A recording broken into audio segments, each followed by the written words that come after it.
اکٹھے ہو جاؤ میرے جوانوں، میرے پاس آپ کو بتانے کے لیے ایک کہانی ہے جو آپ کے دلوں کو فخر سے پھولے گی اور آپ کی روح یقین سے جل جائیں گی۔ یہ وزیر کی کہانی ہے، ایک شاعر اور ادیب جس نے اپنی جان سے زیادہ اپنے وطن اور قوم سے محبت کی۔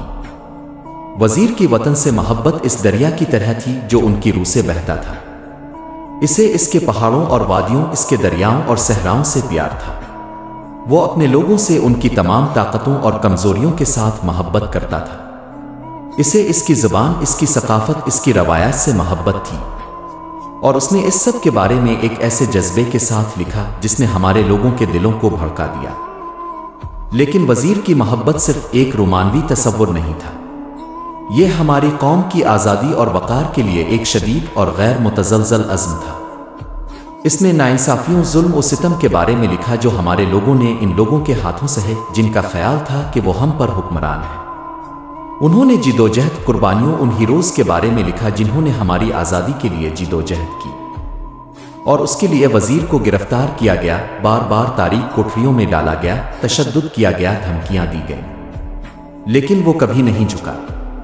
موت کے منہ میں بھی وہ لکھتا رہا، بولتا رہا، اور پھر ایک دن نامعلوم قاتلوں نے اس کی جان لے لی۔ لیکن انہیں کم ہی معلوم تھا وزیر کی باتیں جنگل کی آگ کی طرح پھیل چکی تھیں۔ ان کی شاعری نے ہم لوگوں کے دلوں میں ایک شعلہ جلایا تھا، ایسا شعلہ جو بجھنے والا نہیں تھا۔ لاکھوں لوگ اس کے جنازے میں آئے، ایک ہیرو کے نقصان پر سوگ مناتے ہوئے، اس کی موت کی ناانصافی پر احتجاج کرتے ہوئے۔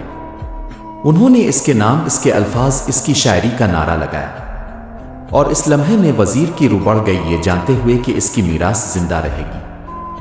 تم دیکھو میرے نوجوانوں، وزیر کی کہانی محبت، یقین اور الفاظ کی طاقت کا ثبوت ہے۔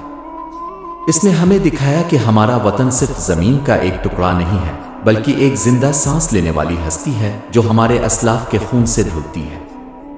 اس نے ہمیں دکھایا کہ ہماری قوم صرف ایک سیاسی وجود نہیں ہے، بلکہ لوگوں کی ایک کمیونٹی ہے جو مشترکہ تاریخ، مشترکہ ثقافت، مشترکہ تقدیر سے جڑی ہوئی ہے۔ میرے وزیر کی کہانی یاد رکھیں، یہ آپ کو اسی جذبے، اسی یقین کے ساتھ اپنے وطن سے محبت کرنے کی ترغیب دے۔